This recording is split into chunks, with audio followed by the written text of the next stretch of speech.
그 믿음을 증명할 수 있는 가장 중요한 표시가 평안입니다. 어떤 일 만나도 평안한 겁니다. 근데 지금 제 아들이 평안하지 않지 않습니까? 문을 닫고 꼭꼭 숨어 있는 겁니다. 예수님이 십자가에 못 박힌 그 사건은 그들에게 다가올 또 다른 비극을 상징한다고 생각했습니다. 그래서 안식 후 첫날, 주일이죠, 주일.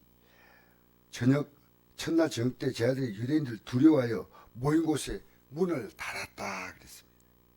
평안할까요? 극도로 불안해 있습니다. 예수님께서 가운데 서서 말했습니다. 그러니까 문 안 열고 들어온 거예요. 쑥 들어왔어요. 똑똑하게 들어온 게 아니고. 이 부활의 몸은요, 이 땅의 육신의 몸과 다릅니다. 이 몸이 영광스러운 몸으로 바뀌는 겁니다. 우리에게도 그날이 오고 있음을 믿으시기 바랍니다. 그런데 평강이 있을지어다. 이 말씀을 하시면서 손과 옆구리를 보니까 왜 보입니까? 손에 못 쥐고 있고 옆구리에 창 쥐고 있는 겁니다. 제 아들이 저를 보고 기뻐하더라. 예수께서 또 말씀하십니다. 너에게 평강이 있을지어다. 아버지께서 나를 보내신 같이 나도 너희를 보내노라. 여러분, 이 말 뜻을 잘 이해를 못합니다. 우리 이 땅에 지금 살아있는 동안에 여러분의 삶은 주님이 여러분을 보내신 삶입니다. 여러분 마음대로 살면 안 됩니다. 이제는 우리는, 과거에는 인간과의 관계 속에서 엮여있던 우리지만 이제는 하나님 아버지와 관계 속에서, 예수님과 관계 속에서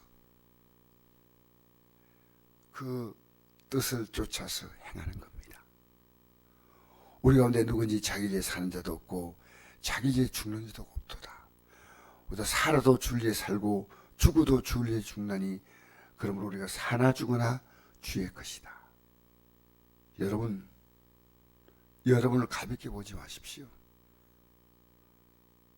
여러분을 과거에 보던 여러분 보지 마십시오. 여러분 주님의 피값으로 주님은 사셨습니다. 피로 값을 주고 사셨습니다. 그리고 이제 하나님의 영광스러운 목적을 위해서 예수님이 받아야 할 그 영광을 똑같이 받기 위해서 똑같이 보낸다는 겁니다. 똑같이. 여러분 그렇게 살고 있습니까? 너희들이 가서 그 죄를 지적하라는 겁니다. 성령을 받아라. 성령은 뭡니까? 예수님을 증거하는 영이 성령이십니다. 뭐 반언도 하고 하겠지만 예수님을 증거하기 위해서 보내신 영이 성령이십니다. 예수님은 공생 사역을 시작할 때 세례받고 무엇을 받았습니까? 세례받고 그냥 올라온 게 아니에요. 성령을 받았습니다. 성령을. 마태복음 3장을 잘 보십시오. 그리고 성령 받고 나서 이런 내 사랑아들이요 내 기뻐하는 자라고 하셨습니다. 내가 누구의 죄인지 사하면 사일 것이요 그들이면 그들이 있으리라. 무슨 얘기입니까? 우리가 죄를 사는 권세가 있다는 뜻입니까? 아니에요. 그의 죄를 말해줘야 됩니다. 그걸 말하지 않으면 편합니다. 우리가 죄를 지적하면 우리는 핍박을 받게 됩니다. 마태복음에 이런 말씀이 있습니다. 마태복음 5장 10절 보니까 을을 위하여 박해를 받는 자는 복이 있나니 천국이 그들의 것임이요. 을을 위해 박해를 받습니다. 내가 어렵게 살고 해서 박해받고 다른 사람이 의를 가르쳐주기 때문에 박해받는 거예요. 나로 말하면 너희를 욕하고 박해하고 거짓으로 너희를 거스려. 그렇게 그들은 우리가 하는 말을 거짓으로 듣습니다. 모든 악한 말 할 때 너에게 복이 있나니 기뻐하고 즐거워하라. 하늘에서 너희의 상이 큼이라. 너희 전에 있던 선자로 이같이 박해하느니라. 오늘 우리 기독교인들은 박해 한 받는 예수 믿습니다. 너무 쉬워요. 여러분 예수님께서 이렇게 말씀했습니다. 자, 요한복음 13장 한번 보실까요? 3절부터 읽어보십니다. 시작. 저녁 먹는 중 예수는 아버지께서 모든 걸 자기 손에 맡기신 것과 또 자기가 하나님께로부터 오셨다가 하나님께로 돌아가신 것을 아시고 저녁 잡신 자리에서 일어나 겉옷을 벗고 두근을 가지다가 허리에 두르시고 이에 대야에 물을 떠서 제 아들의 발을 씻기시고 그 두르시 수건으로 닦기 시작하여 시몬에게 이르시되 베드로가 이르되 주여 주께서 내 발을 씻으시나이까. 예수께 대답하여 이르시되 내가 하는 것을 내가 지금은 알지 못하나 이후에는 알리라. 베드로가 이르되 내 발을 절대로 씻지 못하리라. 예수께서 대답하시되 내가 너를 씻어주지 아니하면 내와 나와 상관이 없느니라. 시몬 베드로가 이르되 주여 내 발뿐 아니라 손과 머리도 씻어 주옵소서. 예수께서 이르시되 이미 모욕한 자는 발밖에 씻을 필요가 없느니라. 온몸이 깨끗하니라. 너희가 깨끗하나 다는 아니라 하시니 이는 자기를 팔자가 누구인지 아심이라. 그러므로 다는 깨끗하다 아니하시니라. 그들의 발을 씻으며 옷을 입으시고 다시 앉아 그들에게 이르시되 내가 네게 행한 것을 네가 아느냐. 너희가 나를 선생이라 또는 주라 하였니 너희 말이 옳도다. 내가 그러하다. 내가 주와 또는 선생이 되어 너희 발을 씻었으니 너희도 서로 발을 씻어주는 것이 옳으리라. 내가 너에게 행한 같이 너에게도 행하게 하려 하여 본을 보였노라. 아멘. 여러분, 발 씻는 게 뭡니까?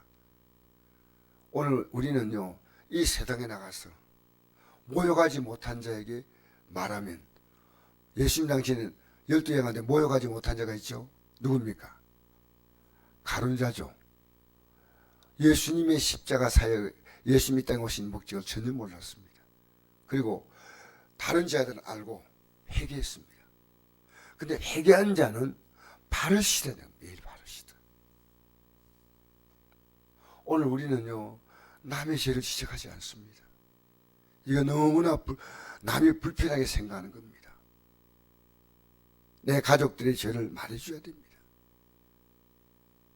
여러분, 서로 죄를 말해야 됩니다. 너희들의 죄를 서로 고백하여 병낫게 기도하라. 의인의 간구는 역사하는 힘이 크다 했지 않습니까? 죄를 말해줘야 됩니다. 좋아할까요? 예수님이 땅에 오셔서 예수님 보고 뭡니까? 회개하는 겁니다. 그러면 천국이 온다는 겁니다. 요한복음 5장 24절에 너희가 내 말을 듣고 또 나 보내실 믿는 자는 영생을 얻었고 심판에 이르지 아니하나니 사망에서 생명으로 옮겼느니라. 사망의 생명을 옮긴 사람의 특징이 뭡니까? 평안입니다. 이 땅에서 어떤 일 만나도.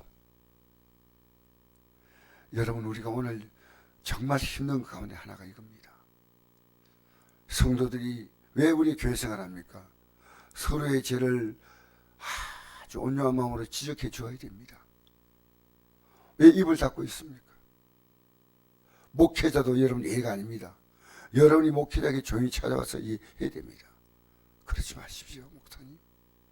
장로님 이러지 마십시오. 우리 시대는요 서로 발을 씻어주지 않는 시대입니다.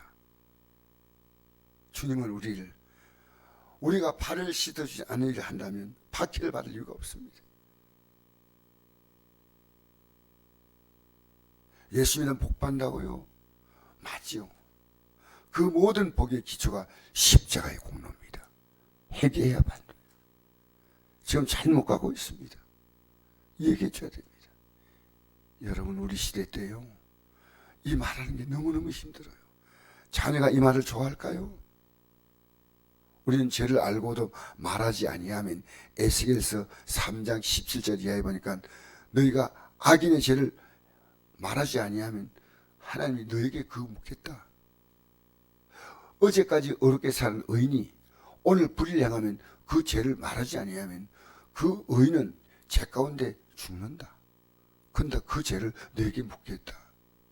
우리 시대는요 누구도 죄를 말하지 않고 입을 딱 닫고 있습니다. 아니에요. 우리가 왜 복음 전하면요 복 받는다고 전하면요 그들이 싫어하지 않습니다. 기독교의 복음은 회개의 복음이에요. 십자가의 복음이에요. 나에게 필요하기 때문에 날마다 회개하는 겁니다. 날마다.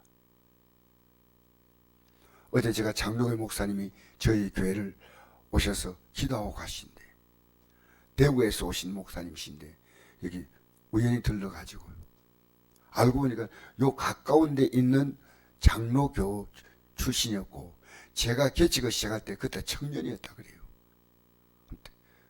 근데 그가 이걸 얘기하는 겁니다. 목사님, 지금 우리 시대에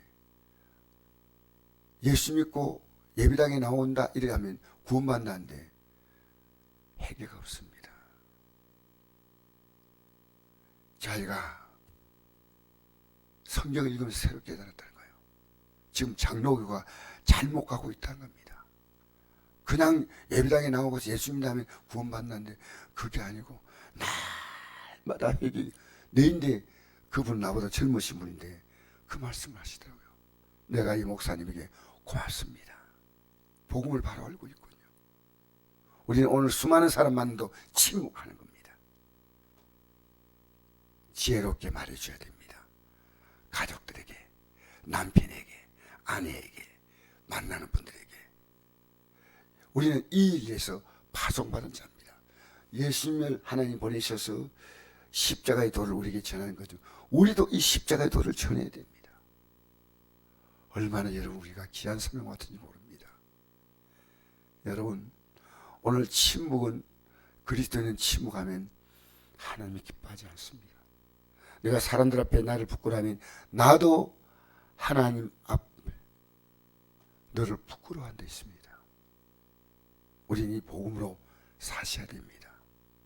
우리 성곡교회가 앞으로 달라져야 됩니다. 십자가의 도에 깊이 들어와야 됩니다. 이것 때문에 파송했다는 겁니다. 오늘 여러분 만나는 분들, 어떻게 이분에게 오늘도 우리가 말해야 제일 나을 거 아닙니까? 그러나 우리는 우리의 가장 중요한 제목은 이겁니다. 내 가족이 예수 바로 믿으면 저렇게 살지 않습니다. 평안합니다. 주 예수 사랑 기쁨 내 마음속에 뭘 쫓아가고 있습니까? 뭘 쫓아가고 있습니까? 지금 사람들이. 여러분, 아닌 것은 아닙니다.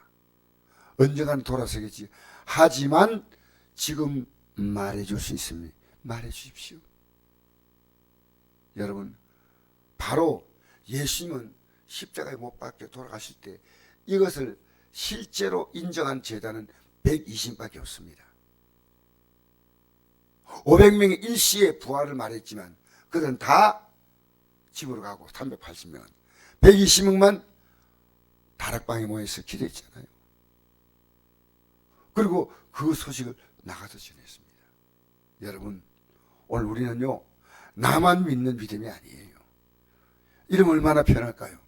조용히 엎드려서 기도하고 있으면 될 거 아닙니까? 우리는 박해받지 않으면 안 됩니다.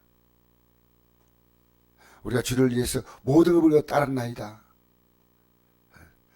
예수님께서 베드로에게 말했습니다. 금세 100배나 받고 박해를 겸하여 받는다.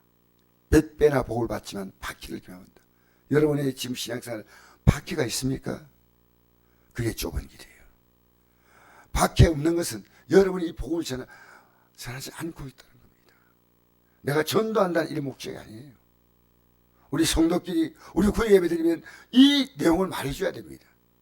주일날을 거룩히 지키십시다. 성수하셔야 됩니다. 라고 여러분 말할 수 있는 용기 있습니까? 하셔야 돼요. 목사가 제일 힘든 게 이겁니다. 목사가 그냥 여러분의 듣기 좋은 말만 한다면 왜 힘들겠습니까? 아니올시다. 여러분 자신에게 이 복음을 날마다 말하십시오. 내가 지금 이 길을 가고 있는가? 날마다 회개하고 있다는 것은 내가 날마다 십자가의 길을 가고 있다는 뜻이에요. 내일은 오늘처럼 살지 않겠습니다. 그게 회개입니다. 오늘 내가 죄의 뜻대로 살지 못했습니다. 주님이 나를 파송했는데 내가 세상 사람같이 별 차이 없이 살았습니다. 우리는요, 주의 명령을 이 땅에 전하며 살아가야 합니다.